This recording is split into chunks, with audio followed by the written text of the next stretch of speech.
James, I can't do this. I'm tired. It's raining. It's 5 a.m. I just want to go back to bed. Get up! Do you think your forefathers would have been tired? Do you think your enemies are sleeping in? Do you think they'd care about their socks getting a bit wet? No. And for complaining, I'm adding another 20 on top of what you got left. Get up, hustle, mush, vamos! Why don't you have to do this? You need it just as much as me. Because you told me you wanted to be the best, son. Now, you told me you wanted me to make you do this for your own good, remember? So, I don't want to see your lily white ass hit the chair for a break until you finish with those tyres. Don't you think this is all just a bit much? You're doing an accent and everything. Much? There isn't such a thing as too much. You can have too much mulch though. Sometimes it creates a thick layer and it's like too much of a barrier for the rainwater to get through. That's true. Yeah, but we know it's good for keeping the soil cool and for healthy roots. We're just building a veggie garden, James. There's no need for this whole boot camp style encouragement. Like, what are the tyres for? I thought it would make a really nice recycled retaining wall for the tomato plants. Okay. You were right. This garden's going to look really lovely and the money we'll save on vegetables. You're right. This will be good for us. Now move, maggot!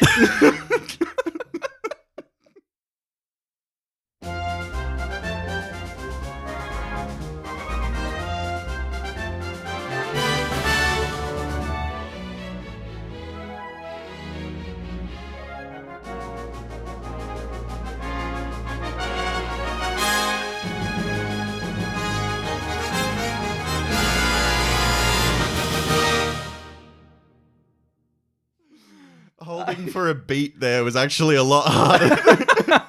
It's very rare that in the skit verse, my character gets to abuse your character. It's usually the other way around. I don't know. I feel like there's a different brand of abuse though. Like my character abuses you with strange situations. Your character like, James, abuses me mentally. Yeah. Welcome to the Get Commanded podcast. It's the GCP brought to you by POG, Palms Off Gaming, sponsor of this podcast, where boards are long and hair is short. I'm your host, Walt. And hello, Commander players. I am Iron Man. Bow, bow, bow, bow, bow. Yep. Bow, no, no, no. James, that's my name. Yeah. Hi. That's his full title, actually. You have to do the whole thing.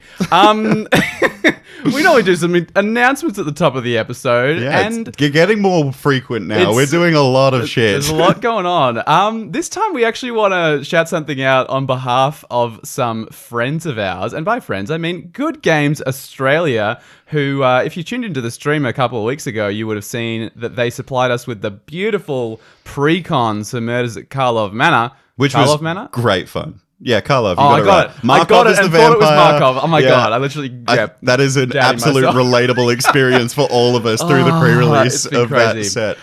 Anyway, they are hosting Command Fest in Perth. Yeah, this is the first ever time that there's been an event out in Perth. Whether it's Commander or just general event ever. Perth is a pretty remote area of Australia, but if you're in Perth... I want to shout out Good Games Morley, who have a So hysterical TikTok account. Even if you're not Australian and you're never going to play at a Good Games game store in Australia ever, go check out Good Games Morley on TikTok. You might have already seen them. Hilarious. They are so funny. They've got like actual thousands of followers on there because they just make ridiculous skits. And now they've got they started off just like two of them doing it, the workers, and now everyone that works there is involved in this. They're just like a bunch of dorks, and you can tell there's a couple of theatre nerds in there. I love it. I'm like, I wish I could work there. It is brilliant. But the ANZ Super Series is happening like alongside it, I think, right? Command Fest Perth and ANZ Super Series is all going to be in April at Perth Town Hall, and tickets are available now. I realized I didn't put the date of what date it was. I think it's the 16th, I believe, but you can look it up. Go Command Fest Perth, it'll pop up. You can look it up. We've actually linked tickets through Good Games in the description of the show notes of this episode. So go click that. Check it out. It's a fair ways across the country of Australia, but it'll be a good time. And I think we can assume that those Good Games Morley people will be there. Maybe they're the reason that they're finally doing a Perth thing. I was unsure if we were going to go, but now I remember the Morley is there. I might go just to get a signature, to be honest. Honestly, maybe we can make a TikTok with them. Oh my god. That would be quality content. I would get like actual starstruck Yeah, they're like actual TikTok stars. And they're like funny as well. Anyway, we have an incoming transmission from the deep depths of the galaxy from the Space Commanders. It's time to get commanded.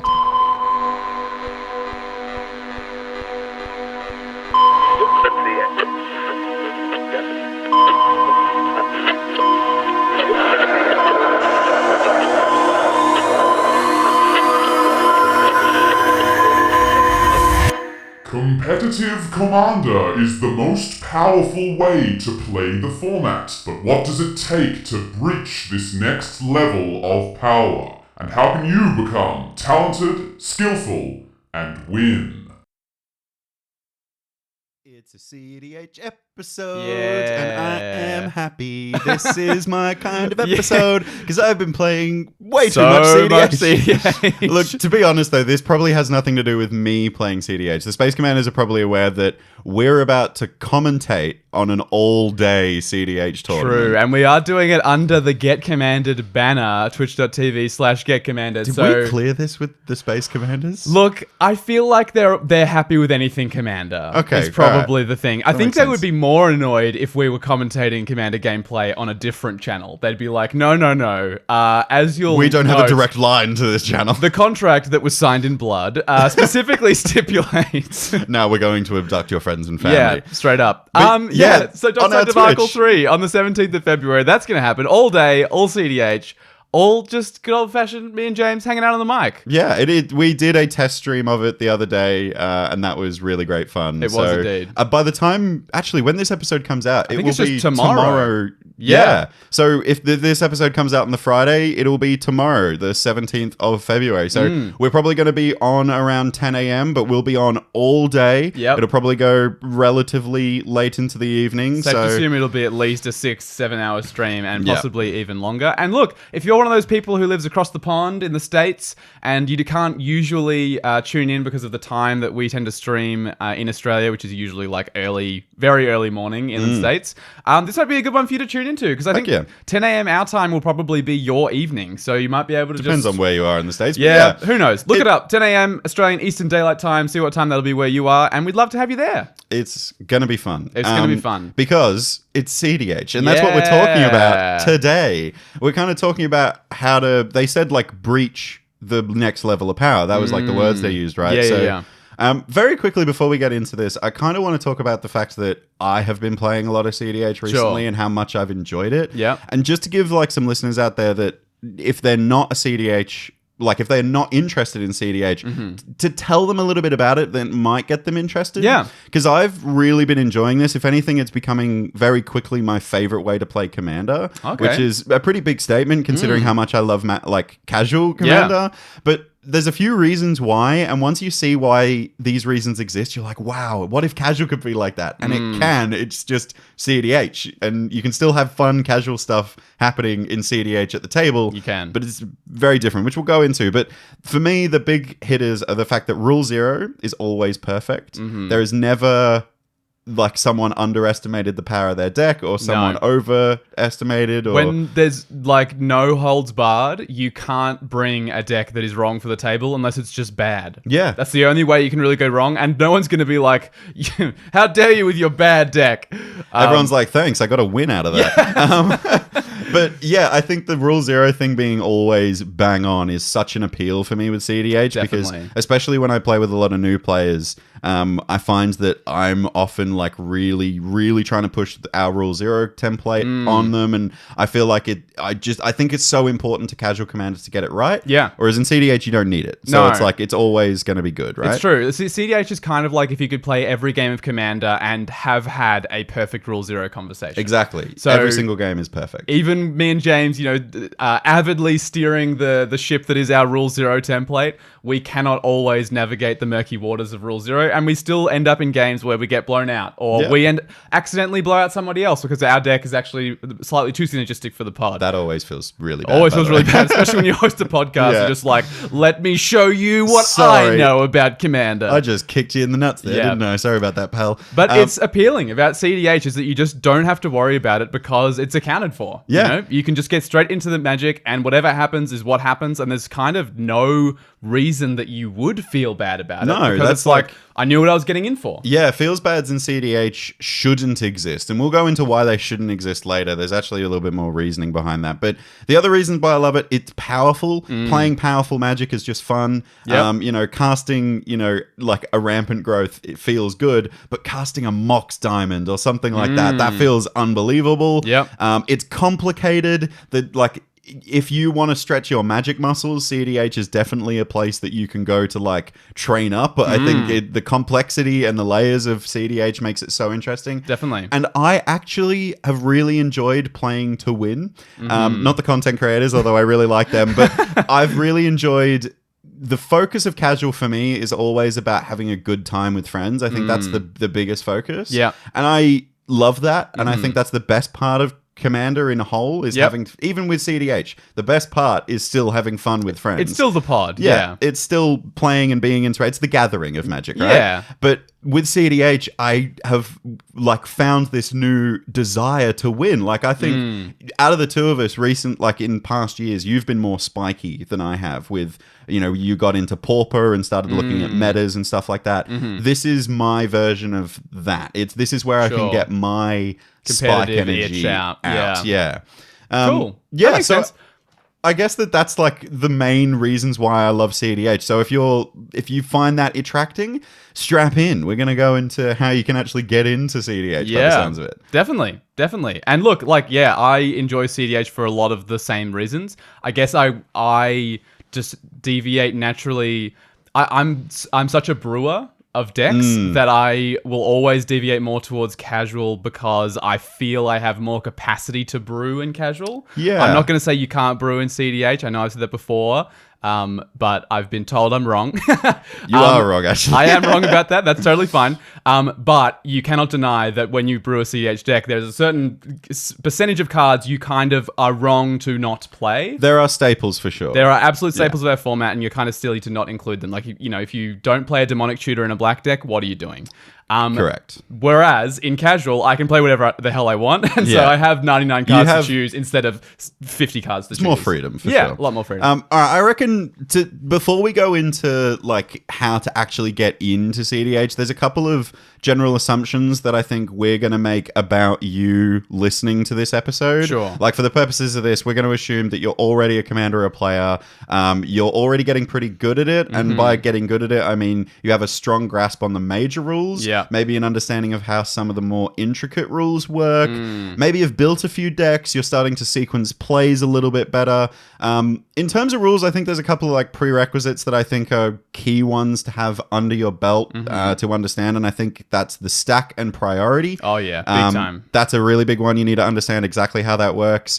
Active player versus non-active player, and also how those things interact with each other. So how does the stack work when active player versus non-active player is important to that stack? I think this is the kind of thing where theoretically all these rules are in casual. They're just so much more important in cEDH. Well, they're shortcutted a lot in casual. They are. And it's kind of like, a board wipe gets put on the stack and someone can just go does anyone have anything for this? And it's like, no. And then it's like, okay, we'll just resolve it. And it's like, okay, if you're playing cEDH and you're taking it seriously, when that gets put on the stack, you need to go to the next player in turn order. To approve it first. To approve it and then pass to the next and then pass to the next, because it's actually really important that someone doesn't blow their protection spell or their counter spell before they should. And as we'll get into later, when you get very good at cEDH, you can bully people into interacting with the stack by pretending you don't have anything. We'll get into that. But you need to understand the stack. You need to understand when you have priority, definitely. Exactly. I think they're the prerequisites. Absolutely. They're the two key ones. And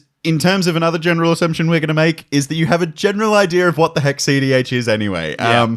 Obviously, we've covered this before. When I say we covered it before, it was a very long time ago. Episode 13 of our podcast. I cannot believe it was that long ago. It does not feel like that long ago. But yeah, what cEDH isn't was that episode. We basically just did a bunch of myth busting about what a lot of people who play a lot of casual Commander think cEDH is compared to what we feel it actually is. And our experiences with it. Our experiences with it, and also, you know, the wealth of data out there to illustrate what it's actually like. So yeah, certainly if you're brand new to cEDH, probably start there, because this is going to be more like how you actually get into it. I think, if anything, there's a couple of things in that episode that I personally believe are outdated opinions of mine. Yeah, look, listen to that one first, and then listen to this one, and every time we talk about something we spoke about in the last episode, take our advice now. Override it. Yeah. That's basically every episode of the podcast. Our opinions change. We're fluid and adaptive men. Yes, and we like to think that we are improving over time. Yes. So hopefully our current opinions are better than the ones we had back then. I think so. But there was like a big thing that we landed on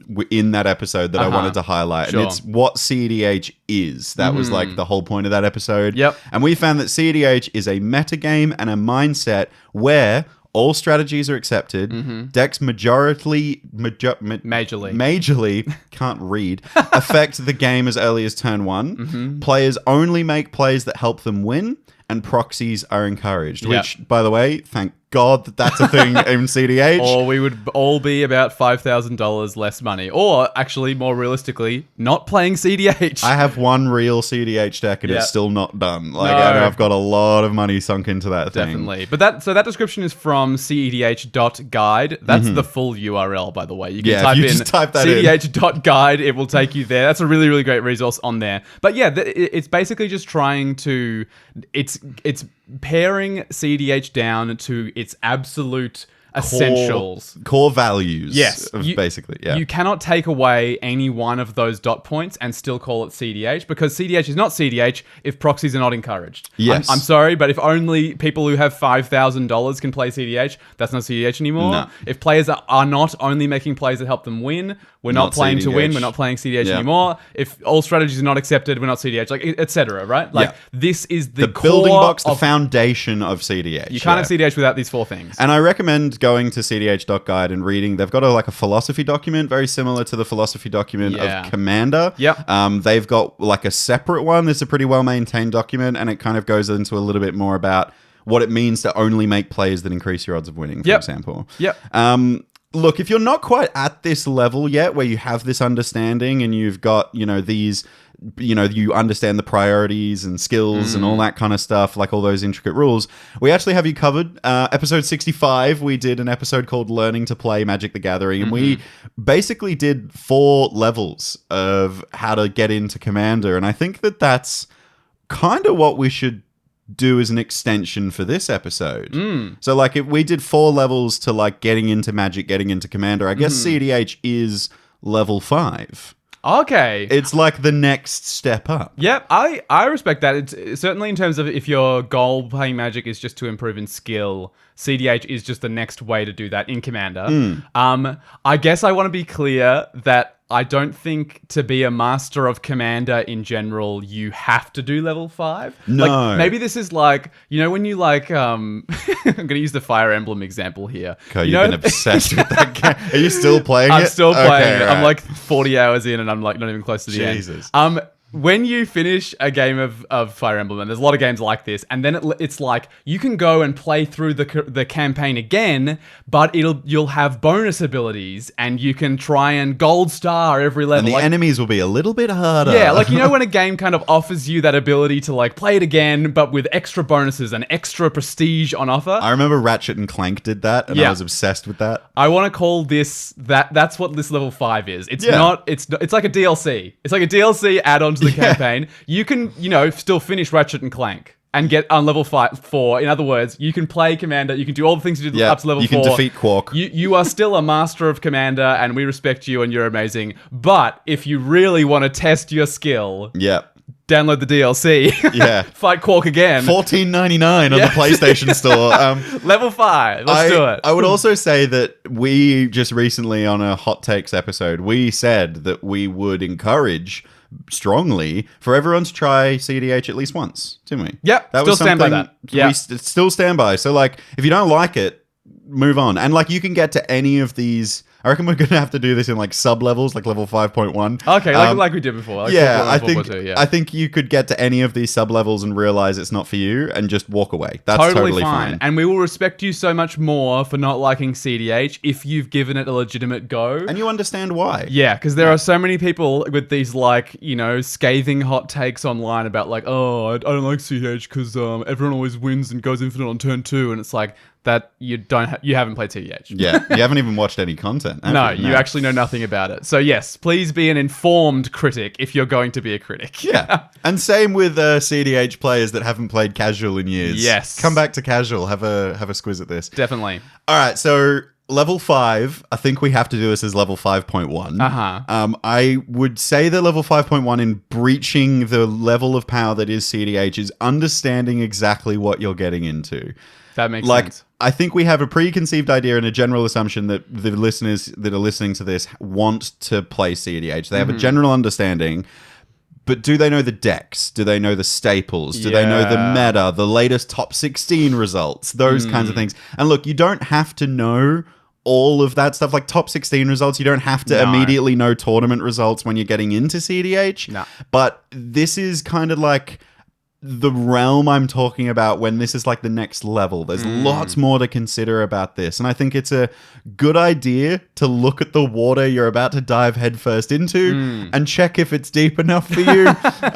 There's like, if you've ever been to an Australian beach and you've gone out to the rocks, there's a million signs being like, no diving. Don't dive. Check the water before you jump into cEDH. Yeah, definitely. It's also just going to let you make a more informed decision about how you jump in. Like, you know, if we start with the decks, like if you go to the cEDH decklist database, which this one is also a great URL, cEDH-decklist-database.com. If you ever forget any of these URLs, they're all in the description. But you can check out all of the decks that are considered in the meta, updated with primers often. Like, these are the absolute top decks, and they will give you everything you need to pilot this deck yourself. This is going to give you such an idea about what cEDH actually looks like. Yeah. When you go and you look and you see that, like, oh, okay, you know, Thrasios and Timna plays this particular way. Like, this is like the cards that those colors will always include. Yeah. Even just like, you know, flicking through, you're like, okay, I love playing Selesnya in Casual Commander. What does Selesnya look like in cEDH? There's actually a filter at the top left of the screen. Yeah. You can filter to colors. And then you'll see all the Selesnya lists. And you can go, okay, well, if I want to play Selesnya in cEDH, I'm playing stacks. And I'm playing combat-based damage win cons. And if you go, okay, well, what does Grixis look like? Maybe I'm a bigger fan of James on Get Commanded than Walt.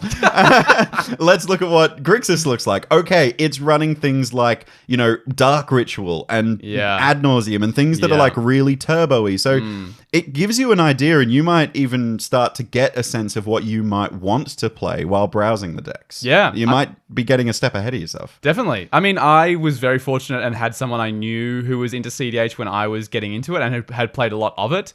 And I was like, okay, I kind of want to play white. I want to play stacks in This cEDH. wasn't me, by the way. This was a good friend of ours called David. Yeah. Shout out David. He's a bit of a king on the Australian cEDH Discord server. Yeah, great guy. And David was like, okay, here's some like white-ish decks. And then was like really honest. And I was like, okay, look, I'm not that interested in combo. And he was like, okay, well, remove like 3 of my recommendations because they're stacks list, but they still win with a combo. And yeah, ended up landing on the big pig, Yashan, Implacable Earth. He's a big pig. Yep. As just like a straight stacks, you know, it wins mostly with combat damage. It's got 1 infinite combo in there, but it's not something you're fishing for. It's just a way to end the game. Either, really. It's an enlightened tutor can get either and of Court the of half. Calling. That's There's true. like Okay. it can be You done. Can tutor it can be done, but it's not recommended. Like I remember like sending David, I was like, why is this tutor in the deck? It only tutors 3 creatures and 2 of them have to go back into my library. And he was like, you just find 3 creatures that have rule of law on them and then nobody gets to choose. Yeah. And I was like, okay, I thought this was like fishing for infinites, but no, it's not what you do in Selesnya, in cEDH. But not in that deck anyway. No, but it was really good going to the database and going through, like he was like, okay, you might like Oswald Fiddlebender. That's so a sick I deck, yeah. Clicked on Oswald Fiddlebender. It's a mono-white, Staxy artifact-based list. Much more combo focused. He's basically Birthing Pod in the command zone for artifacts. It's a wild deck. But I went and flicked through the deck, and I read the primer, and I read through the little. Most of the decks have a little description also on the cEDH decklist database before you go anywhere else. Yeah, it's like a just blurb. like literally like 3 sentences. Like Oswald is a flexible stacks list that uses things to go infinite. Like let's have some description like that, and it was really really good for me to be like, oh okay, I see where that deck's about. That's not what I'm going to want to play when I come to cEDH. And even just like understanding what you don't want to play makes you aware of what you'll play against. Because like the cEDH database is basically a very well maintained meta of cEDH. Like there's 3 levels to the database. There's the competitive decks, there's the Brewer's Corner, and then there's like outdated decks, things that have like fallen off the current meta. So you can actually go in and look at all of those levels because you might find something in the Brewer's Corner that you're like, hey, this is pretty sick. Yep. Might not be established yet. It might be a new commander that's only just come out, but yeah, check it out. I think to go one step further, you could actually go to EDH Top 16, which is a website that like combines a bunch of tournament results from cEDH tournaments. Yeah. This is something I've been looking at a lot recently to understand exactly what the meta is because surprise, surprise, Timner and Crom right at the top with like 200 and something wins at the moment. The Blue Farm. Blue Farm, you'll learn. But basically, like it looks at all of the tournaments that are run globally, it puts all of that data into one place, and you can see like the top 10 decks right now, the top 10 performing decks right now are right there for you to choose from. So if you're looking to win, maybe go to that website and just pick a deck from there. This is also just a great way to get your head around any format. Like if you're getting into Pauper and you just look up the Pauper MTG meta. Top 8, great website. Yep. There's also MTG Goldfish, I think, do the meta as well. They have like a meta breakdown of the decks that are being played a lot in the meta at the moment. I use that for my standard decks, MTG Goldfish. Yep. It tells you what percentage of the meta certain decks are. So like it's going to tell you what the shape of the format is in terms of like who's, going up against who else in terms of the decks that are there.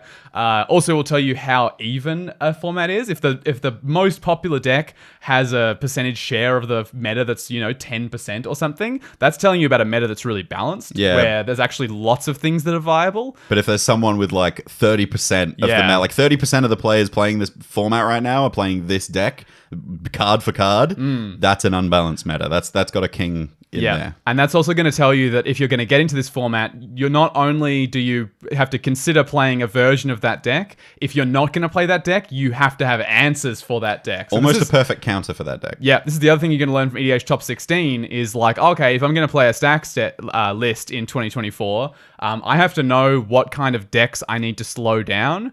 What stacks pieces are the best to silver bullet the other people? So I can tell you, for instance, that the person who keeps my Yashan list updated on the database has gone a lot lower on rule of law effects. These are the ones that mean players can only cast 1 spell a turn, because a lot of the top decks at the moment are really good at playing around that and actually don't really care about having to cast 1 spell per turn. And so they come out of the deck. Yeah, it's kind of wild, this mid-rangey era. We'll go into that later, but that's interesting. But yeah, I think the next thing to look at when you're like understanding what to get into the format and what the format looks like, the decks is great, but then start to look deeper and look at the specific cards. So obviously you can have a look at these cards by going through deck lists, but you need to understand a pool of cards that is pretty significant across many decks, and going through deck lists might just not be the way to do that. Yeah. So I found a really easy link for you to go into. There's a Moxfield list that's really well maintained. It's like got a report on it that's every couple of months or so. It's like a cEDH staples list. It's got a report that's posted for Rationale on Reddit and all that kind of stuff. But that shows you all the staples currently in the cEDH meta. And it's actually surprisingly small because of the like specific lines that you're trying to do, and the best thing to do in the format is XYZ. You need to be playing XYZ. It's actually pretty easy to go, okay, I understand everything now. Yeah. Because like if you're a casual commander player, you should by now understand what, all right, I cast swords targeting your commander means. Someone is casting about swords to plowshares and you're hitting someone's commander. Yeah. That's the target that's being declared. Yeah. You understand how that works. But there are cards in cEDH that are very old, that are like the physical card has been oracled and reads completely differently now. Yeah. You need to understand what someone means by saying, I cast DC. Yeah. or what they mean when they say, I want to resolve necropotence. Yes. You know, you like gotta how understand that's what going to that be card, resolved. and also what kind of effect that has on the game as well. Like, totally. Well, I think, this is going to be a really great way to do it. That Moxfield list is a really good place to start. I also want to shout out a feature on Moxfield, which is the packages feature. Moxfield has these lists of cards that are maintained as a package that can be inputted into a deck if you're just building a deck for a format. And they're basically just staples, right? yeah. So like, there's a mana base for a 5-color cEDH package. Yep. Puts all the dual lands in for you. Puts all the command towers, all the fetchable jewels, all that kind of stuff. There's a package there's probably like a cEDH tutors package and a cEDH removal package, an interaction package. And so, those are all really well maintained and will also give you a really good idea about what people are playing in their decks. Yeah, I think that just going through the list I've linked in the description might be a good place to start. But Definitely. and I think this is the next tip, is actually have a look at the gameplay. I think if you understand the gameplay and you're looking at people playing it, you'll just get an idea of what cards are being played, and then you get an understanding of the impact of those cards. The impact is a huge one here, where it's like, yes, you can understand how Rad Nauseam. I keep saying Rad Nauseam. There's a server in Melbourne called Rad Nauseam for cEDH. Ad Nauseam is the card I'm talking about. You can know how Ad Nauseam is resolved, but you also need to understand how much it can warp a game around it.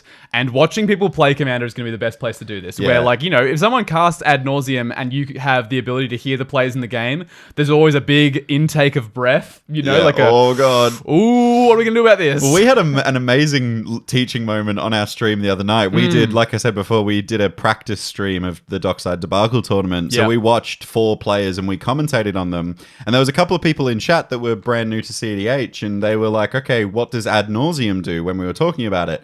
And then shortly after, someone tried to resolve an Ad Nauseam, and we basically just said, okay, watch. Like, look at what happens. Impact. Because, like, that player put, like, 12, 15 cards in hand. Might have been more like 20. Won the very next turn. Like, it was one of those immediate like effects of resolving that card led to a win. Yeah. So watch gameplay. I think the best thing for you to do is either jump on our stream tomorrow night, watch a bunch of like really good cEDH players play, but at your LGS, there is probably a group of cEDH players there. It's more common than you would think. I think a lot of people think cEDH is like this weird niche thing. cEDH is now getting a little bit bigger and people are engaging with it a little bit more. Especially in Australia. Yeah, it's definitely becoming more of a staple expectation at game stores now. Never used to be that, but it now is.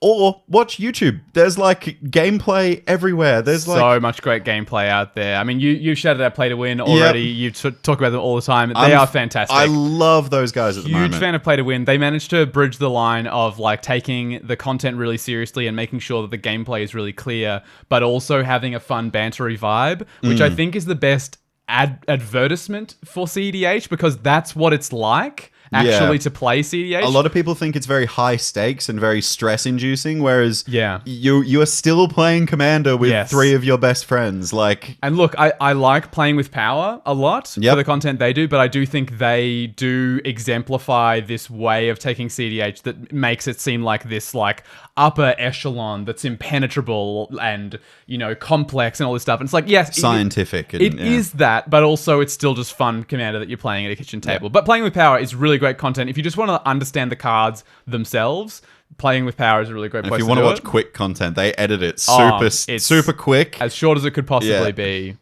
Spike Feeders, they obviously play Casual Commander as well, but their cEDH content is always really great. Jim is always hilarious, and a great authority on cEDH content for sure. I would also recommend, I've been trying to watch Comedian MTG a little bit more. Comedian MTG. His name is Ian, I think. He's a very good cEDH player, and the reason I'm watching him at the moment is because he does tournament results and breaks down cEDH metas and stuff like that, which is a little bit higher level than I think playing with Power or Play to Win, where they're just more about making content. This guy is talking about recently in Chicago, this competition was held and like all this kind of stuff. So he's aware of it. I'm really, really interested in that kind of stuff. But yeah, I genuinely think the best place for you to start is just by exploring. And that's like level 5.1 is understanding what you're getting into. Yep. Have a look at the decks, have a look at the cards, watch some gameplay. That's step one. That is genuinely point one step of level 5 of Commander, is just understanding exactly what you're about to dive into. Definitely. And that took us 33 minutes. So I think it might be time for a thrifty interlude. A little break. A break. Just calming down now. Break. Relax. It's a break from the high stakes magic and a return to very relaxing. Should we do it like magic. NPR? I think we should talk about it. Exactly like this and be really close to the thrifty interlude. Let's not do that. Thrifty card. That's freaking me out. I hope that sounded like that would have been so. If you're listening to this with headphones, I apologize. Yeah, good luck with that. Look, there's lots more cEDH to talk about, obviously. We're going to have a little something about a thrifty card. And as a tradition, I will be performing a monologue. And this week, it's the Cowled Merchant with some new wares. James, would you like to read the card we're featuring this week? I sure would. You go above and beyond with the card choices in Thrifty Thursdays. I think this card could see cEDH play in a very particular meta. It's about as close as you can get with Thrifty Thursdays. With Thrifty Thursdays to a cEDH card. This week's card is Compost. For 1 and a green, you get an enchantment that reads, whenever a black card is put into an opponent's graveyard from anywhere, you may draw a card.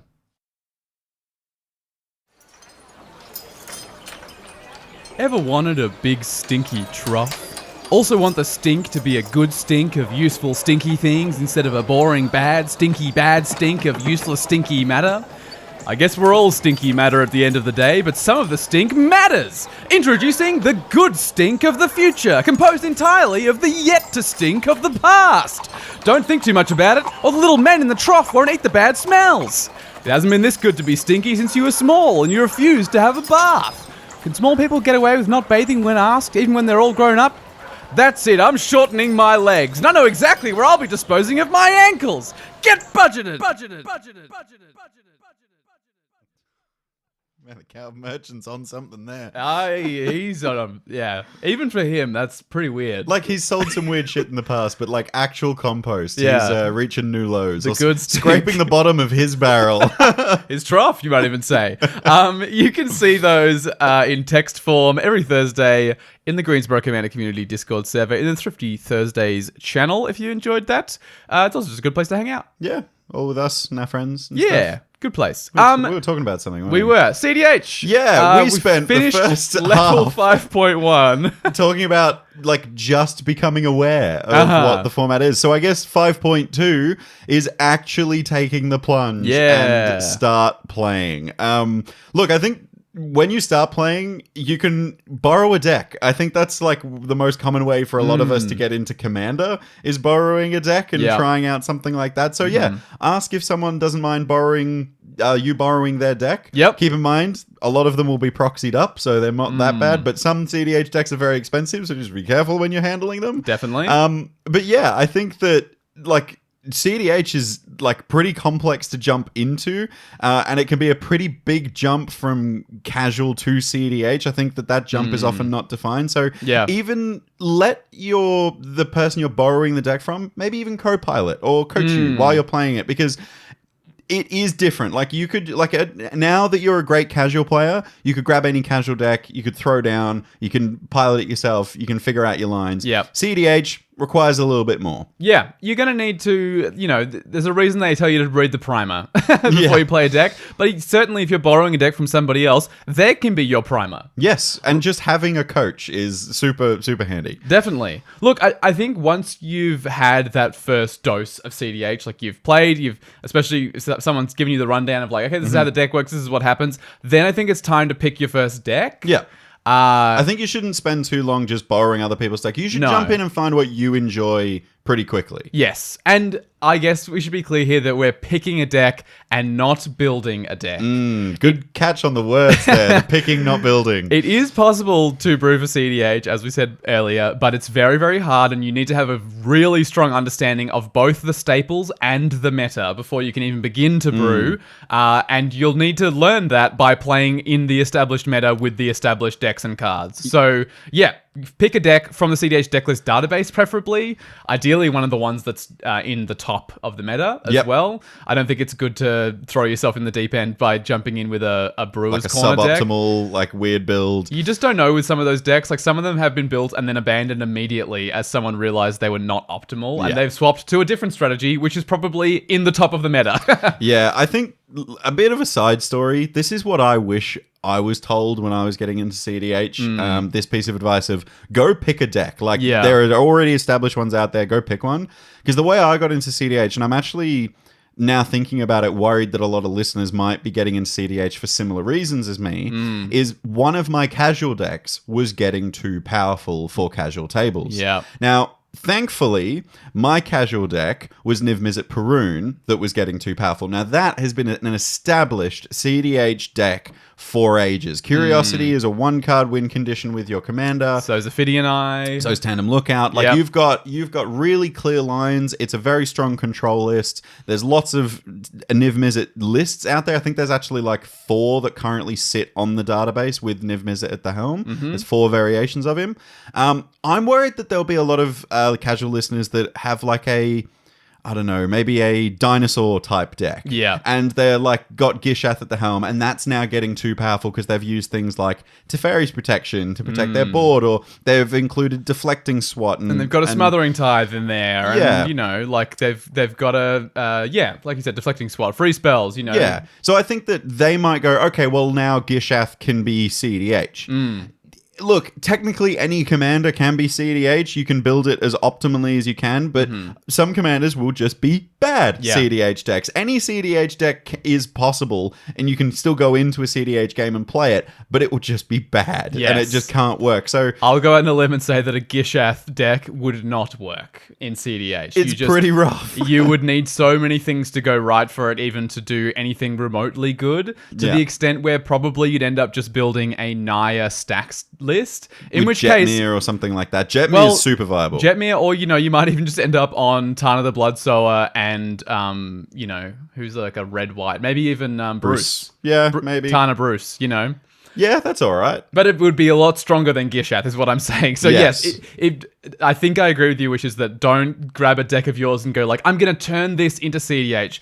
That very, very, very, very rarely ever works. I think cause that's how I did it. I think I am a minority in where that actually works, because I was lucky that my commander was an established cEDH commander. Yeah. So take my story with a grain of salt and actually think about what deck you're building, and don't forget 5.1, the level 5.1 of looking at the deck list. Yeah. If you've got a casual deck with, I don't know, let's say you're running pick a casual commander off the top of your head. Well, go on, pick a random. Well, let's Itch to Keek and Rebek. There you go. There's one of Walt's decks. Deck. Nice. Let's say that becomes too powerful. I can guarantee you are not going to find those two on the cEDH database. No, absolutely not. If you're in Selesnya, you're playing stacks, and that's basically the only thing you can do in those colors. So yes. Understand what the meta looks like and what commanders are and aren't viable, because you might have a commander you really love. There are so few commanders who are cEDH viable, because in a cEDH commander, you need to have, ideally like an out for an infinite combo, looking at Godo, looking at Urza, looking at your Niv Mizzet deck, or a very, very powerful card engine in the command zone. Like Talion. Or even like Thrasios can be an example of this. Timna the Weaver is definitely an example of this. That's most of it, to be honest. Or mana advantage, mana like advantage. Kinnan or something like that. True. So like those three things. Kinnan goes infinite with Basalt Monolith. So still, having your commander be half of an infinite is a big one, and then card advantage engine is another one. Yeah. There are so few, and then I suppose stacks is its own category of like a stacks piece in the command zone is going to be really powerful. But with the exception of those, you don't really find many other types of commanders that are viable, And I think that this is probably a really good segue into talking about like the different speeds of cEDH, because like there is always in a meta, there is always what you would refer to as the tempo of a meta. Tempo refers to like the speed in which people are trying to win, trying to interact with people, and trying to basically go for it. You know, like that's what we call the meta. So in cEDH, as of right now, there are 3 major categories of the meta.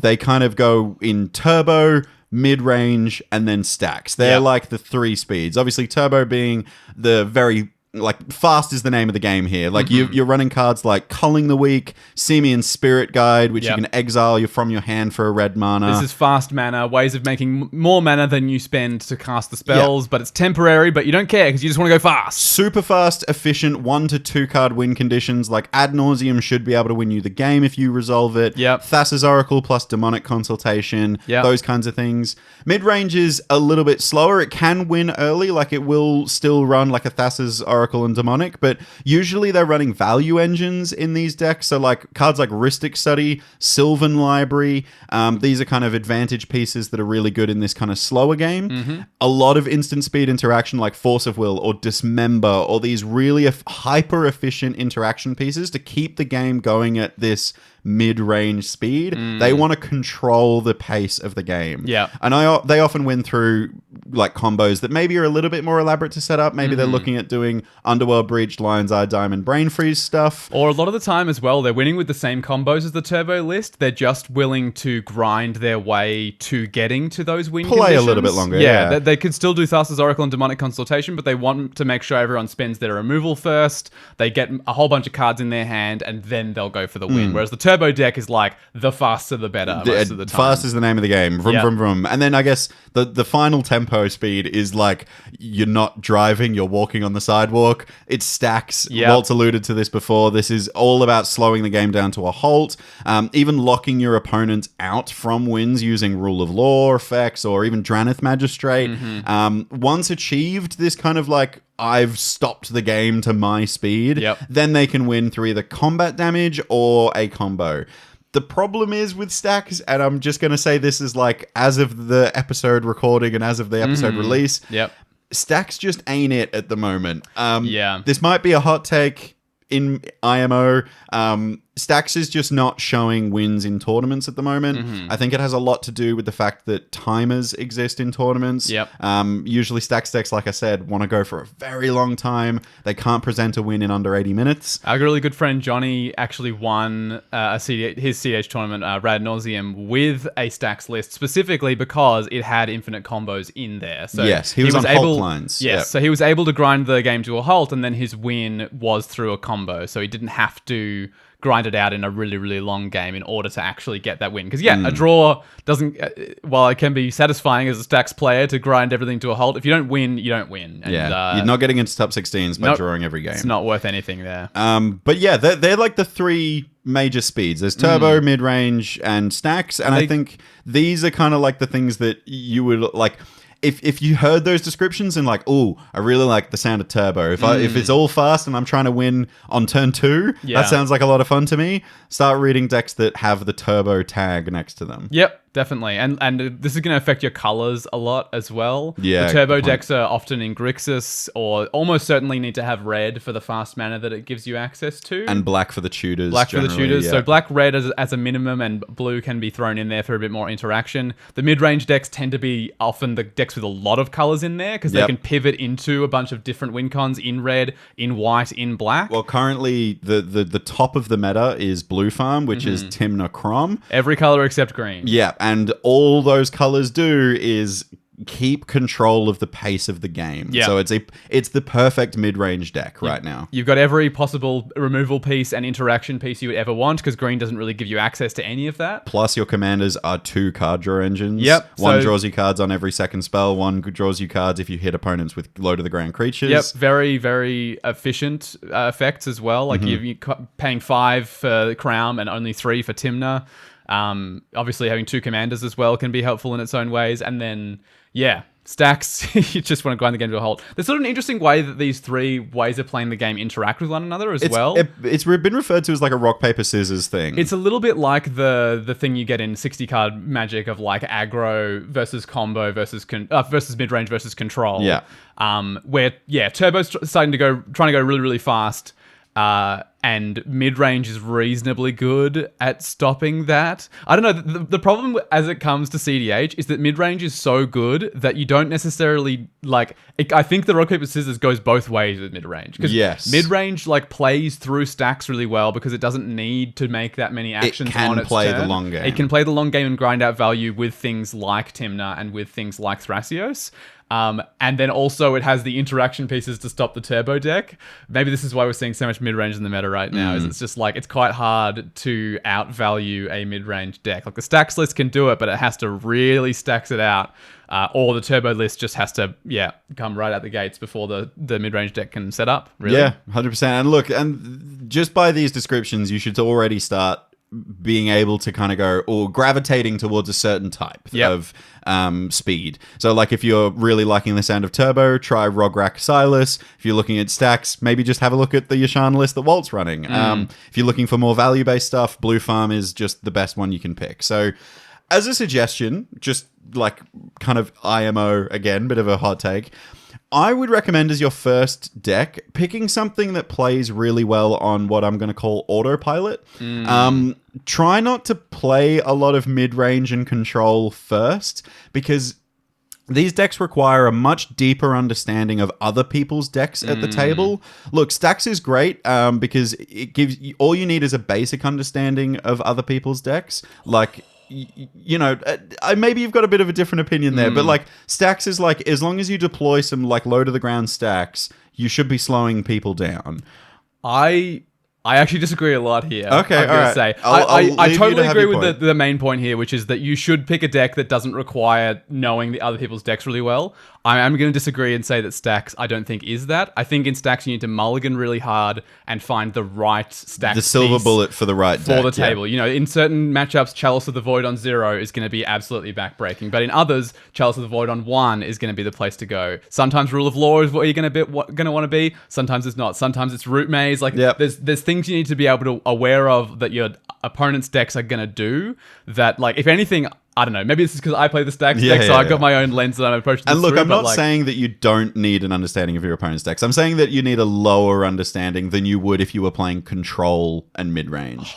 I think that I think I might still disagree. Okay, I don't know. Fair enough. I maybe there's a space battle in here maybe somewhere. There is. I think you need a great understanding of your opponent's decks in all of those situations. But I think it's easier to know what to counterspell than to know which stacks piece to deploy for the table. Okay, all right. That would be my personal take on it. But I've only played stacks and not played other things. So if you think I'm wrong, let me know, and I will probably just concede that you were right about it. Maybe but there's stacks a space is battle complex. here. Maybe it might be what's harder to pilot, stacks or mid range. But definitely, I think pick a sort of mid rangey deck that just wants to grind value, because that can be done by anybody. Yeah, or pick a turbo list. I think in my opinion, I would like lean towards turbo lists first, because it's like you're very low on interaction. I think mid-range decks that are lower on interaction might be a better pick than mid-range decks that are higher on interaction. That's fair. Just because if you are going to be interacting, you need to know what you're interacting with. You need to know the other decks really well. Definitely. So certainly don't play control. Like don't play Niv Mizzet Perun out the gate. Again, learn from my mistakes. Like don't play Niv Mizzet. It is a deck that you need to understand what other people are doing more than what you're trying to do, if I'm honest. You can't control a board that you don't understand. Exactly. Turbo's great for this because you are basically playing solitaire with yourself. Just go fast. Gotta go fast. If I can recommend some decks to have a look at. Sure. I'm currently playing Tymna Jeska. I'm playing the Mad Farm version of this list. cEDH has some great nicknames for decks. I think that every deck that contains Tymna is just called Farm she's because a she's a weaver. weaver. She So works that on a makes farm. Once you know that, it makes more sense. Like Jeska is like angry red. It's like okay, cool, Mad Farm, angry farm, and then Blue Farm is just like Crom is the red, farm, is but blue. with some blue in there. Yeah. I think Tymna Jeska is great. The reason why I think it's great is because because it is a turbo strategy. If you mulligan hard enough, you'll find the fast mana to maybe Yep. get an early Adnors and win from there. It wins through kind of reanimating Lion's Eye Diamond from your graveyard to generate infinite mana. Yep. To use Jeska as an outlet to burn your opponent's face over and over and over again, Yeah, which is cool.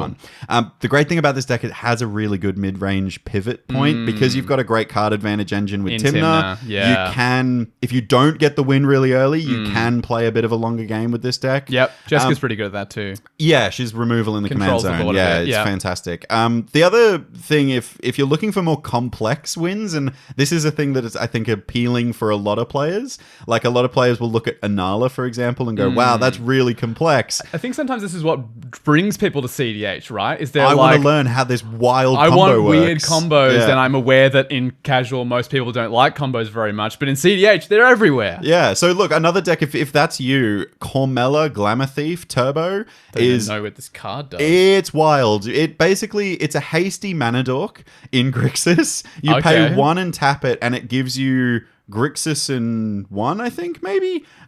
This card. yeah. Okay, so it's for 1 and then Grixis, blue, black, red. She's a 2/4 with haste. You pay a generic mana and tap her, and you add Grixis colors. Correct, So yep. blue, black, red. Spend this mana only to cast instant and or sorcery spells. And when she dies, return up to 1 target instant or sorcery card from your graveyard to your hand. Okay. So the whack thing you can do here is you What? can have basically 1-card win conditions with Cormella? Cormella. The 1-card win condition is Demonic Tutor. If you cast Demonic Tutor, you can go get a Culling the Weak that sacrifices Cormella to reanimate her to da-da-da-da-da-da-da. Oh, whack. You basically can do these really, as long as you've got Cormella and one of those 1-card win conditions in your hand, Right. you can deploy a win. It's really, really That fun. sounds really fun. I've been looking at proxying it up and piloting it because I Yep. think it sounds like how I would want to play Turbo. Definitely. Look, these are like established, really cool cEDH lists, but if you're looking for more of a casual way of playing cEDH, Yuriko is fun as hell in Yeah. cEDH, and it plays exactly like the casual Yuriko deck, just Totally. with more powerful cards. Well, and speaking of Yuriko, actually, there was an article that came out just yesterday when we were recording this on Commander's Herald. I'm going to link it in the show notes.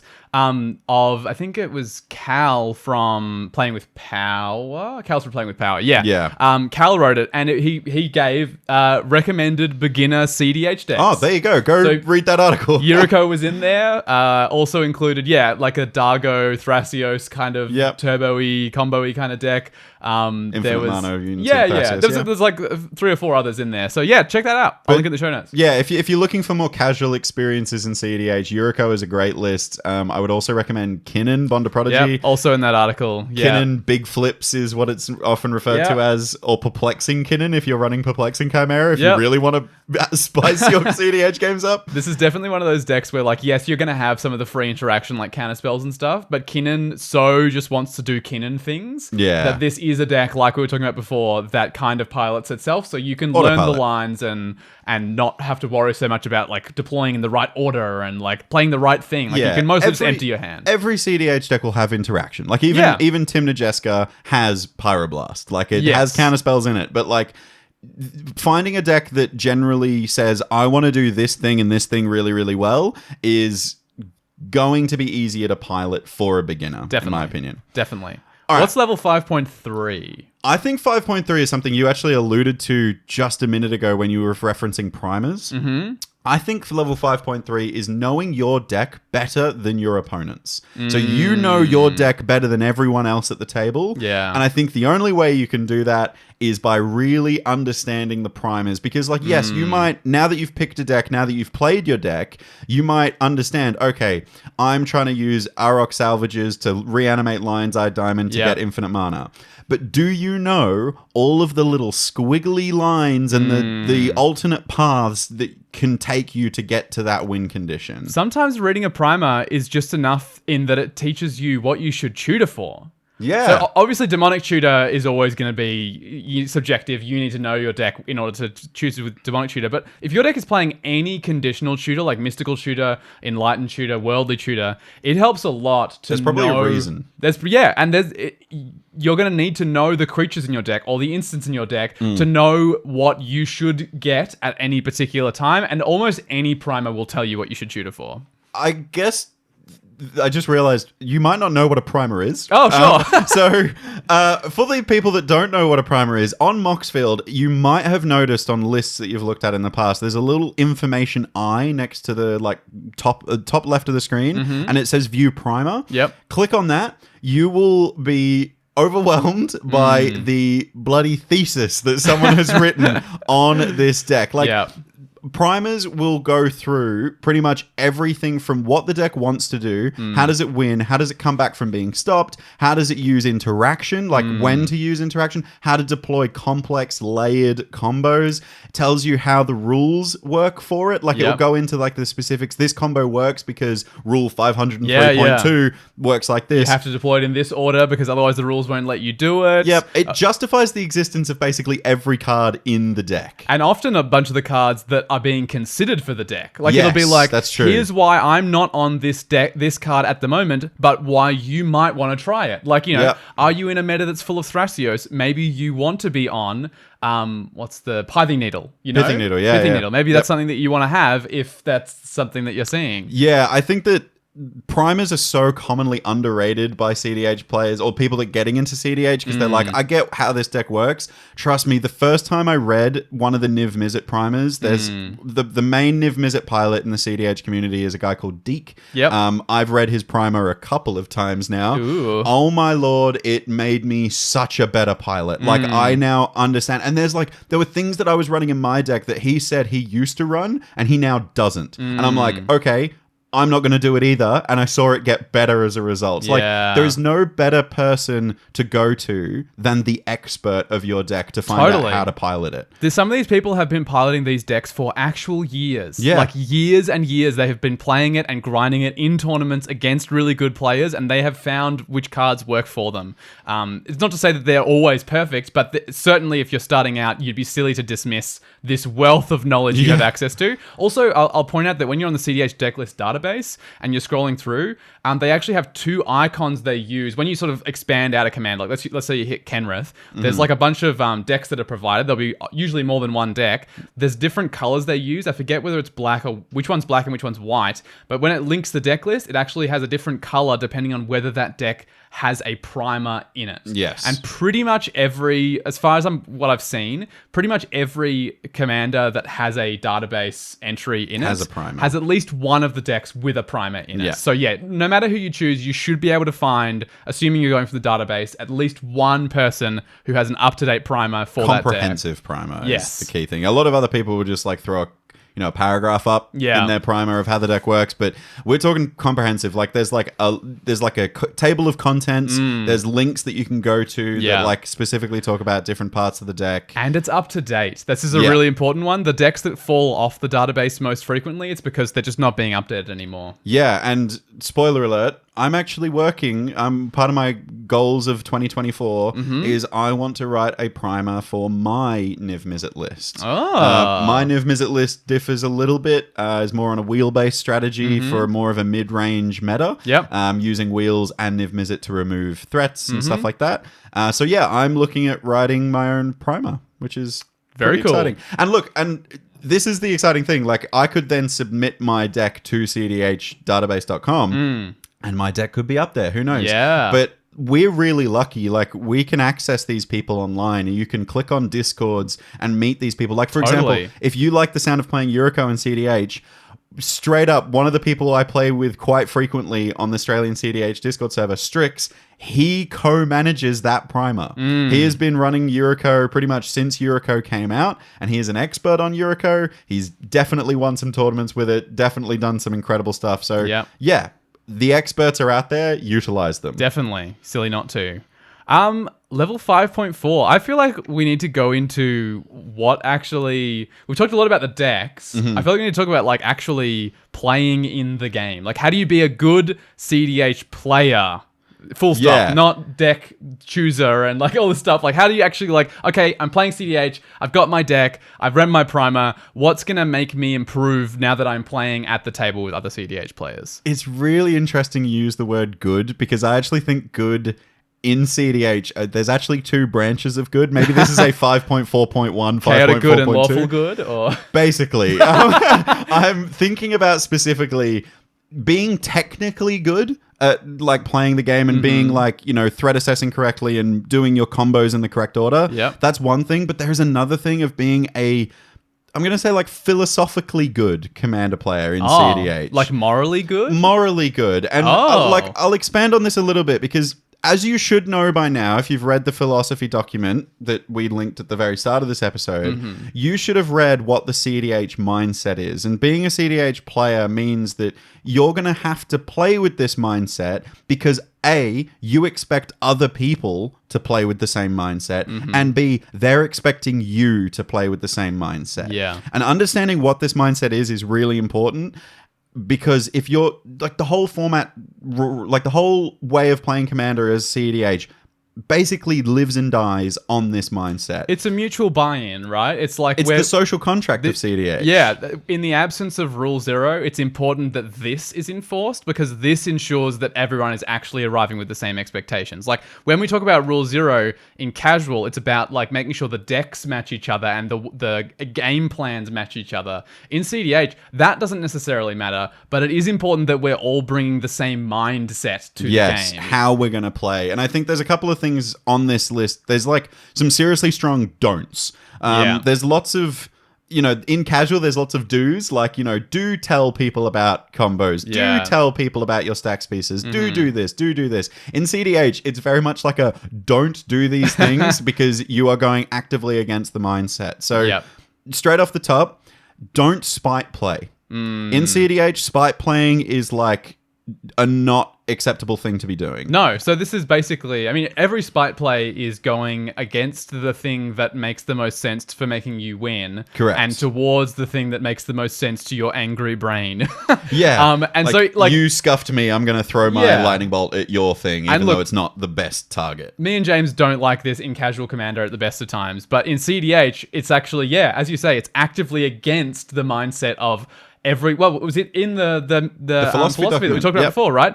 Every action you make should be progressing you towards winning the game, and everything you do should be aiming to win the game.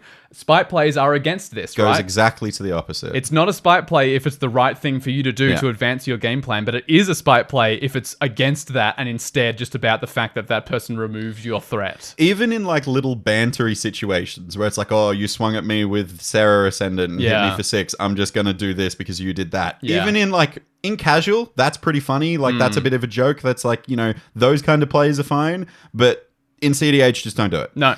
Secondly, do not make random decisions. And when I'm talking about random decisions, I'm talking about the things we do in casual. Like, we've just started playing the game. I'm the only one that's got a creature down. Not sure who to attack. Let me roll a dice to decide who to attack.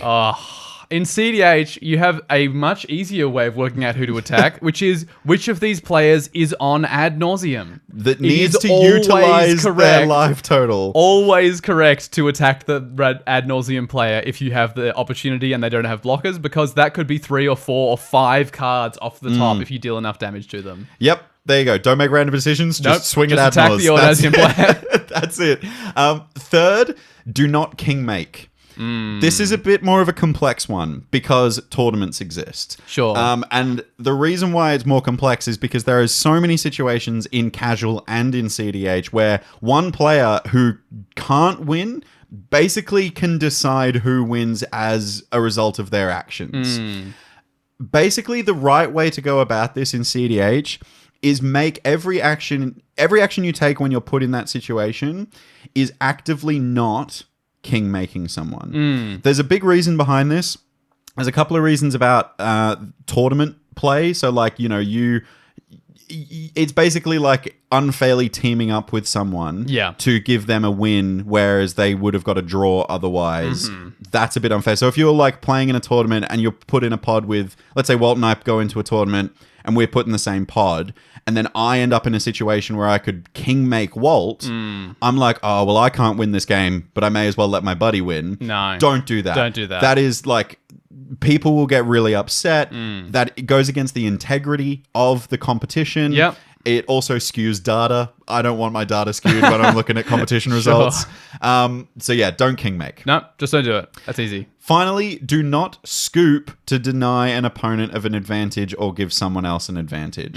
Very similar to king making here, but conceding in cEDH is a lot less smiled upon. Like, you know, for example, in casual, we've even said a couple of times, like, conceding can be like a way for you to get out of a game you're not comfortable with playing or just not having a good time in. Yeah. cEDH, sometimes you do have to stick out having a bad time for the integrity of the game. Usually you should stick it out, because it can change so much of the maths of what's required for someone to win that you are kind of, again, going against the ethos of the format that is about driving towards a game where everyone is trying to play to win. Look, in cEDH, it's very, very rarely right to concede. Like, yes, 100%. It's basically just that brand of conceding that's about personal circumstance. Like, I'm really not in a good headspace right now, or I have to leave the game store right now. Like, all of those are totally still fine. But the kind of, like, the game's not going my way thing, mostly you should actually stay in that game. Especially in a competition. Yeah, for the sake of competitive integrity. And also, you just don't know what you can hit off the top. Like, the average quality of a cEDH card is so high that you could get Demonic Tutor ad nauseum, everyone spent all their removal, ad nauseum win. Like, it can happen, and you should be open to the possibility of it happening. Yeah, 100%. And I think the other thing that I wanted to highlight here, because this is the last don't do it, but there is situations where scooping is fine. Yeah. And it's scooping when you're playing against a stacks player and they have just locked everyone out, and you just don't want to have to sit there while they win the game over the next 8 turns. And you can mutually scoop in that case as well. And that's the acceptable way of doing it. It's like, all right, hey, offer it to the table, like, hey, I don't have a way to get out of this. Do you have a way out of this? I think I'm cool to go to the next game and say the stacks player won here. That's fine. That's not what I'm talking about. What I'm talking about is, like, you know, screw it, I'm done with this game, I'm out. Yeah. And then that just changes the maths of the game. It's wrong. But look, the reason why I'm saying this is not because it's like a gatekeepy thing of like, this is the way I want cEDH to be played. It's very much part of the way this way of playing exists. If this doesn't happen, it doesn't exist. Like, cEDH can't exist without people abiding by these rules, basically. It's a mutual buy-in. Yeah. It's kind of the pot in the middle of the game that you can't see, but it has to be there or it's not the game you're playing anymore. And just before we go on to being a technically good cEDH player... the other type of good. One more thing about being a good, socially good cEDH player is joining a community. I really encourage you to do it. The Australian cEDH Discord server is linked in our show notes for this episode, so go check it out. They're a great community. They encourage so many good behaviors of cEDH play. I think that they're a prime example of what cEDH is. But also, it's a really great idea for you because you can get advice and tips and tricks on your deck. Definitely. That's going to make you a better technically good player. And you can even join communities that are specifically around your commander. There is a whole Niv Mizzet Perun Discord server, and you can catch me in there talking about why Isochron Scepter is bad now. We mentioned it before, but Strix has that Yuriko server. Like, they're common. There's a lot of very popular commanders who have an entire server dedicated to chatting about specifically cEDH with that commander. So it's a good place to be. So we'll go to 5.4.2. Okay, which is being a technically good cEDH player. So we're moving away from that ethical area that we were in and towards just like general tips, I'm guessing. Which is like the end of our episode, which is finally we're here making you a good cEDH player. Sure. Look, there's no other piece of advice that I can give other than practice, really. I'll kind of point you in directions of some skills to improve on in a second, but genuinely, practice makes perfect. The only way you're ever going to get good at anything is by practicing. Something that I will highlight is mastering your deck and your opponent's decks is really key in cEDH. Especially if you play in a regular play group, like you are likely to have, well, not only is it going to let you get better at playing in that play group and winning more games with them, most people in cEDH are on decks that either are very commonly played or are very similar to decks that are very commonly played. Or straight up copy paste. Yeah, like a lot of them are straight up copy paste, but even just like if you learn any blue farm deck, you know most of the mid-range decks in the format, probably. If you know any, kind of Rog Silas. Yeah, any sort of Underworld Breach lines kind of deck. When you see a Lion's Eye Diamond in any game, you'll go like, okay, I kind of know what sort of thing I'm in for here. Like, learning the singular decks that you see actually teaches you a bunch about the format at large as well. Yeah, I think a good piece of advice that I would give to learn opponents' decks is look at the colors, get a good spread of the colors, because the colors do very similar stuff. Like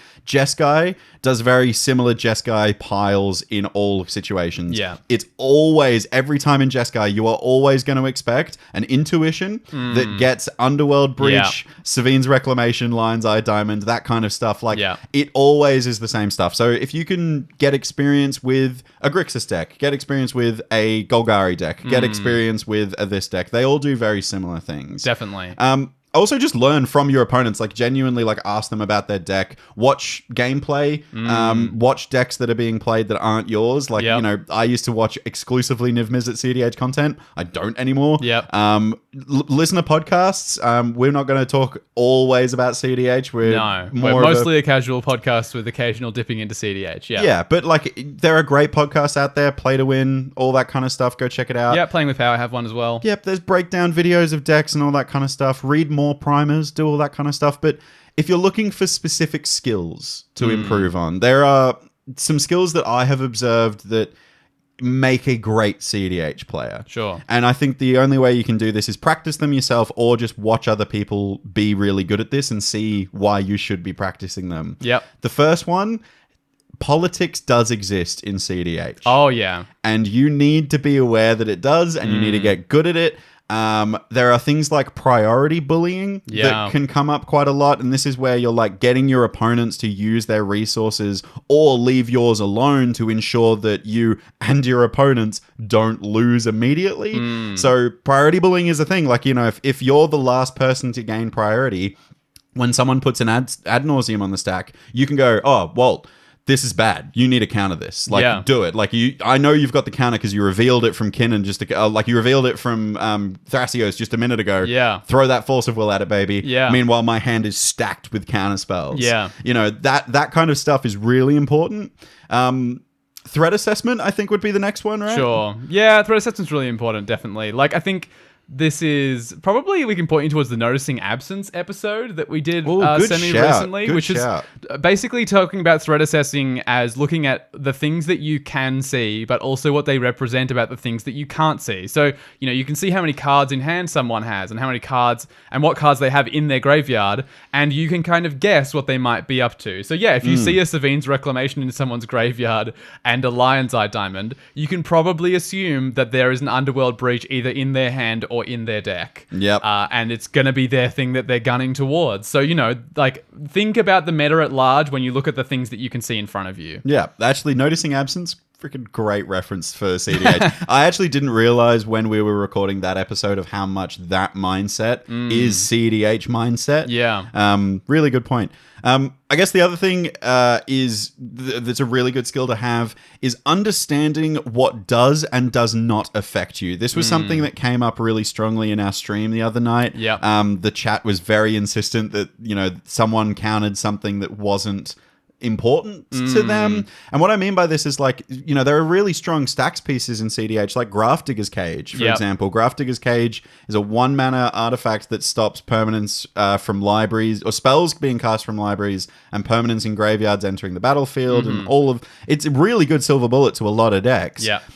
Does your deck give a shit about it? Yeah, because if it doesn't, it's actually in your best interest to protect that one sitting on the field. On someone else's board. Like, I have counterspelled someone else's removal spell targeting someone else's Grafdigger's Cage because I was playing Niv Mizzet, and Niv Mizzet doesn't give a damn about Grafdigger's Cage. It's really... This is something that I think you see sometimes in casual, but is kind of unique to cEDH, which is that you really need to know what the stacks pieces on the field are preventing and whether you care about them. And yeah, it's very rare in Casual Commander, unless you're politicking, that you protect someone else's permanent. But in this case, yeah, this is really commonly seen when someone starts deploying stacks pieces. In the game that we were playing, that we were streaming and commentating on, there was a Cursed Totem on the battlefield. Very relevant stacks piece in that game. Prevents activated abilities of creatures from being activated, and there was a Thrasios deck at the table. So someone was going to remove... The Thrasios player was going to remove Cursed Totem, and yeah, the Blue farm player prevented that from being removed because they were like, I don't care about activated abilities of my creatures, but he certainly does if he's about to spend a removal spell on it and his commander has an activated ability. And he's got a ton of mana and can just potentially win right now. And has a Zerda on the battlefield. Like, Yeah. it was a Basalt Monolith away from drawing his entire deck, Yep. assuming that the Cursed Totem was to go. So, Yeah. yeah, it's important to be aware of what other people are turning up. And, gosh, I feel this so much as a Stacks player. Sometimes someone goes like, man, I've really got to deal with that, what's the enchantment that makes artifacts and root maze. I've really got to deal with that root maze. Oh, right, yeah. And it's like, well, hold up a second, because we've got a person at the table here who is very likely to be deploying a Dockside Extortionist. And how important is it to us as a table that those treasures enter tapped? Because it's probably really important. Or for example, like, we know that someone has a dual caster twin flame combo. Yeah. This means that they can't win with that. Yeah, that won't be a win now if that happens. So yeah, be really aware of, like, really look at a stacks piece and go, like, even like, because with the examples we've just given are like stacks pieces that don't affect you at all, even stacks pieces that only affect you a bit. Like, Yeah, a true. rest in peace, yes, that might turn off some of your graveyard recursion that you have, but someone might be on a Lion's Eye Diamond infinite win. They can't win with a rest in peace. So if you can see a win that's a bit harder, but for one of your opponents it's impossible, leave that stacks piece alone. You need it to stay on the battlefield for your own sake. I like that. Play harder, not smarter. Harder and smarter. Play is what harder I would and say. smarter. I guess 2 final tips to like go in Sure. the direction of like improving your skills at cEDH. Yep. I think getting really good at baiting stuff is really strong in Sure. cEDH. Like, Play out the card in your hand that matters less first. correct. And also, it's a bit of a performance thing. Like, get your theater persona in here because you can really play it up. You can be like, I'm gonna go for it. And like, you can just drop subtle lines like that. Yeah. And you can put something on the stack that freaks people out. They use all their interaction with it. And then you go, cool, thanks for emptying hands. I win. Yeah. Here's my actual win con. And again, I guess the sub of that is sandbagging. Oh, yeah. I think that's a really strong skill that casual players don't need as much. No. But in cEDH, there is some real strong reasons to sandbag and Yep. to keep you could have your win in your hand ready to deploy. But if you look across the table and that blue farm player has shown you that he just revealed a counterspell to his hand, don't play that. And then you could look at the other direction and there's that stacks player that has like an activated the emergent zone. Oh, yeah. And they could just And be flash looking at you things and in, yeah. she could just be like, go on, Yeah. try it. Try it. Watch I'll me flash- deploy a stacks piece that That turns off your hoses whole you. deck. Yeah. I think like sandbagging, this is probably, I know we were talking about turbo decks before as being really appealing if you just want to go fast, but even good turbo decks, sometimes it's worth just going for it in a turbo deck because if someone doesn't have interaction, you'll just win. But even then, like, you can be on a turbo deck and be ready to win and have the Admirals in hand, and it might still be right for you to wait. Yep. If you just know that someone's got a bunch of interaction that they're holding up. Yeah. Look, I guess the next step, if we're at level 5 now, I reckon level 6 would be brewing cEDH. Okay. But we've been talking for an hour and 20 minutes. That's a whole other episode. Sure. Maybe we'll visit that down the line Alright. in the future. Brewing for cEDH. Maybe when I've won a tournament with a brew, we Sure. can visit that, which will be in 20 years.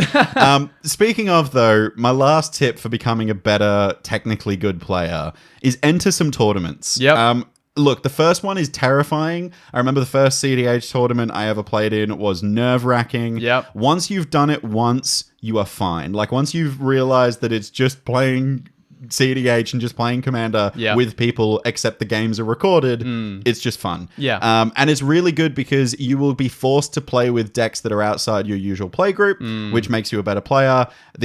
Playing in a competitive situation really tightens those skills that we were just talking about. Like, when you're in a situation where politics can sneak you a win, you will rely on it and you'll tighten up around those politics. And it'll force you to use priority properly because if you don't, you will get a game warning from a judge who is supervising the event. So it's going to force you to play through all your actions in the right order. Exactly. And highly recommend just having a look for in-person tournaments. In-person is definitely my preferred way of playing cEDH tournaments, but there is tons online, and Spell Table is really easy to set up. Don't worry. Literally all you need is a camera and a room for your playmat, and you can play on Spell Table. And by a camera, we mean your phone. It can be a phone and a laptop, and that's enough, definitely.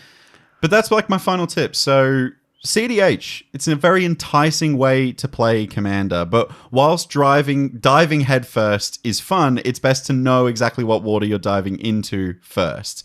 Not only will it help you with your expectations of what you're going into, but it will make you a better player as a result. So go out there, pick a deck, read some primers, hold priority with Thassa's ETB on the stack. Space Commanders, command received.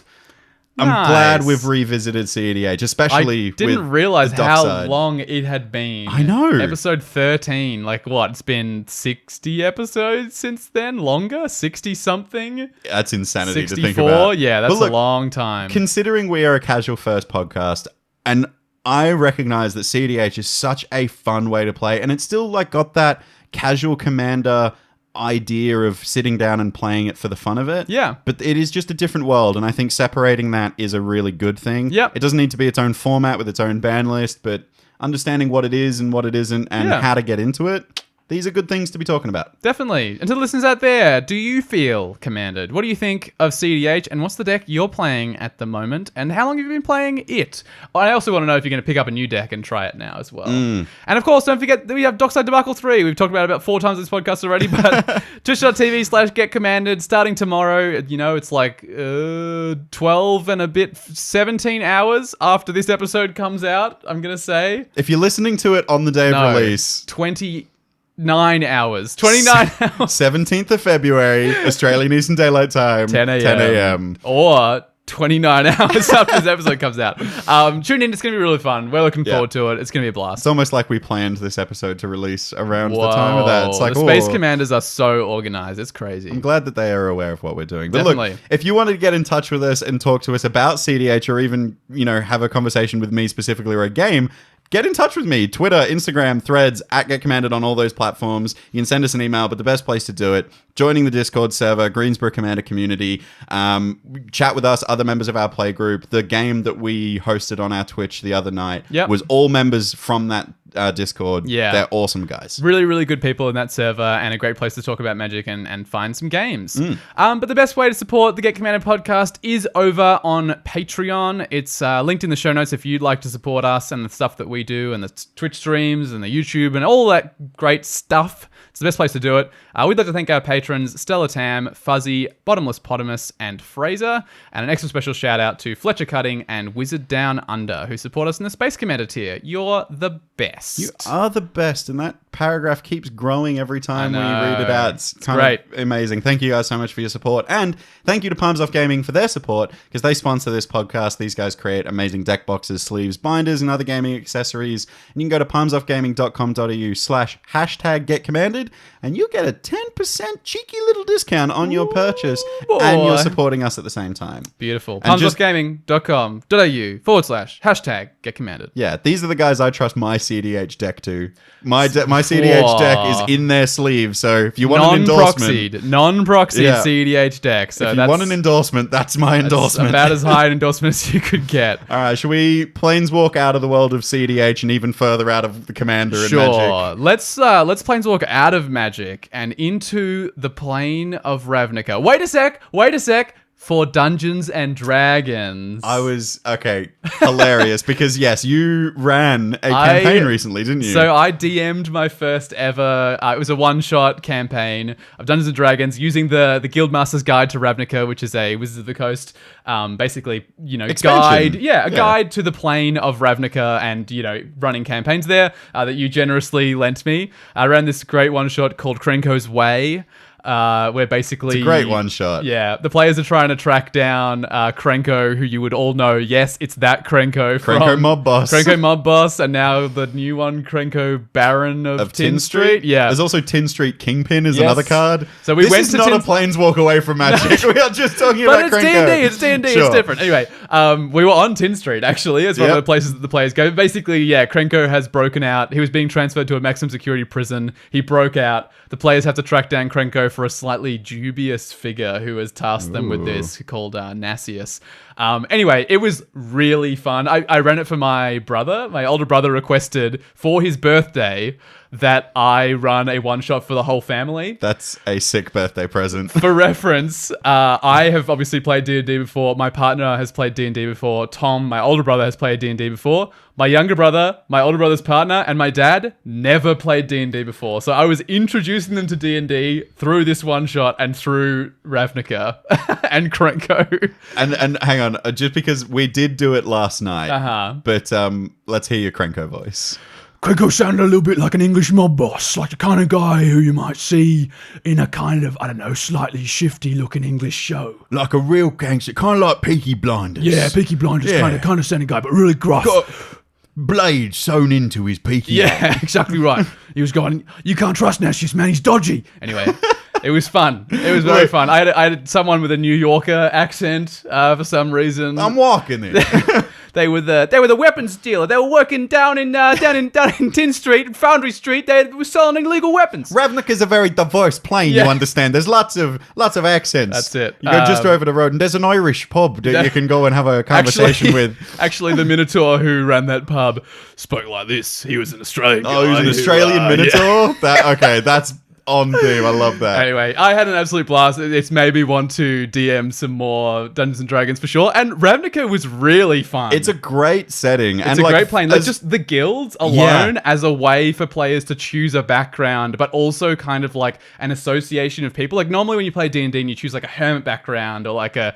folk hero background, it kind of implies like a town or a group of people. But when you choose a guild in Ravnica, so much lore there's so behind much it. lore, but also like it's so easy from the DM's perspective. If you're like going somewhere and the players are like not noticing something, you can just be like, with your connections to the Gruul clans, as you reach the outskirts of the city, you see your friend, Frank. Frank from the Gruul clans is here. Like it opens up so much possibility of people's backgrounds mattering in the campaign. It's a great storytelling mechanic, the guilds, because it provides like values and like ethic alignments. It helps that kind of like lawful good, natural evil kind of chart happen a lot more. I liked that you're choosing a guild, like it lists all the guilds in the Guildmaster Guide to Ravnica. It also tells you what alignment you could choose. It doesn't say you have to choose, but it gives you kind of three. Like it's like people from the Dimir Guild are usually neutral and usually evil or neutral. Like basically don't be lawful good and Dimir. You can't be in Dimir with that. It's kind of not what the guild is about. But also there's still some flexibility. Like, choose who you want to be, but within the constraints of the guild. It was really fun. It is really fun. I've ran Krenko's Way a couple of times now, and it's a fun like one shot to do if you are a Magic player that wants to explore D&D and what role-playing is like. Grab that book, Guildmaster's Guide to Ravnica. It's really sick. And also, just if you're a lore nerd for MTG, fuck, that book is great. It's a great way to experience the lore. Like, if you're someone who likes the lore of Magic but is not great at sitting down with a book, D&D is a great way to learn lore from that world because, you're going to be experiencing it through your actions rather than being told it by a book. I had my characters that I was DMing meet Mizzix in the journey. And cool. Mizzix was kind of like a little crazy little... It's really fun. You get like fully into it. It's a great way to play. That's great. That's all we have time for. So we'll see you next Friday for another transmission from the Space Commanders. Goodbye, Commander players.